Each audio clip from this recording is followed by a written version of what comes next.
Maverick 1000 is a global network of high-level entrepreneurs who get together periodically, and we have this combination of helping support each other's growing business and also creating a whole lot of fun and creating an impact in some way. It was actually the Maverick 1000 organization that reached out to Green Beret Foundation, and it came from a relationship with a Green Beret entrepreneur, Jason McCarthy, and the Go Ruck Challenge. You know, honestly, before I found out about Jason, I kind of knew a little bit about Green Berets, but not too much. Like, I knew kind of the stuff that you might see in movies, or, you know, I have a couple buddies that are SEALs, and so I'm like, yeah, you know, they're kind of this elite fighting force, but I didn't realize how closely they match up with us as Mavericks, and that was really interesting. And we pride ourselves in being problem solvers.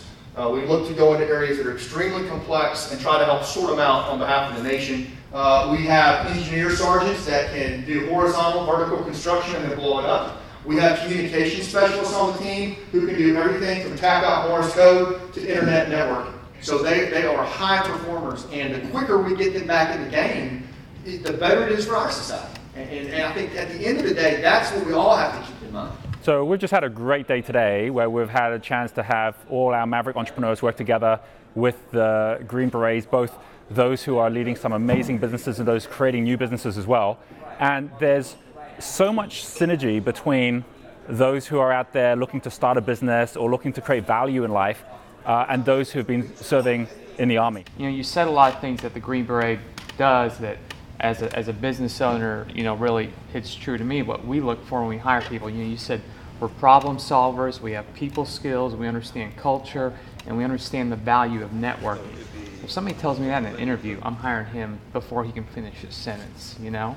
The skill sets that they learn, I think are going to be huge assets, and it's just a matter of exposing that and getting them into, you know, a lot of companies or, you know, transition or using that to start their own.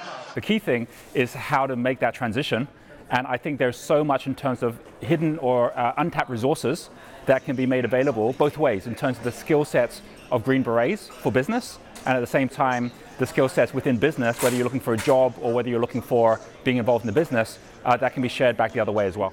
And I'm talking to this guy, he's broken. He's divorced. You know, his wife left him on his last deployment. He's looking at transition now. And there's nothing there. Army leadership talking to us about transition is like having a sex talk with your teenager, right? You dread the hell out of it, you do it one time, and then you thank God you never have to do it again. I was shocked. I really did not know what they were going through, and the immense pain of losing their relationships, of not being able to find a job or settling for a job that really was very demeaning, considering the amount of skills that they have that we could never ever acquire in a million years. The Next Ridgeline is a program and services under the Green Beret Foundation that will help the transition of Green Berets after 13 years of hard conflict. So this morning, the Maverick 1000s all gathered up, and they were given a set of strategic problems for the Green Beret Foundation in relation to the Next Ridgeline. And within 2 hours, they came back and made a presentation on how they would tackle the Next Ridgeline. Those broke down to subscriptions, merchandising and licensing, donations. Our team worked hard and collaborated with Green Beret Foundation to say, okay, what do you guys need, and what would be really useful for you to put out there, and the ideas and how to frame it to really make it work. And then we posed that challenge to our members, who are sort of competitive by nature anyway, and they're working in groups. So it's like you can get, you know, these high-level entrepreneurs working on this one particular problem. It's like, you know, every single one of them, I'm like, oh, those are really good ideas. Those are really good ideas, and I can see, you know, plucking off the one or two best ideas from each team and applying them. Of course, I was listening also for different things from every single presentation that we can pull in. For example, the first team that was up there, your idea of restating the mission the way that you did was fantastic. So we have a $15,000 check available for Green Beret Foundation to implement the ideas for next Ridgeline. And I'm really excited to see that seed money then go into continue this ripple that we always talk about. We had 5 selected small Green Beret businesses that were emerging, and they presented to the entire Maverick 1000 element. You have yet to play golf with them, but we shot more than 10,000 rounds of ammo. So we were looking one day, and Faraday looked at me and said, "Johnny, you ever think about building guns for a living?" I said, "Sure." So he said, "I'll buy it.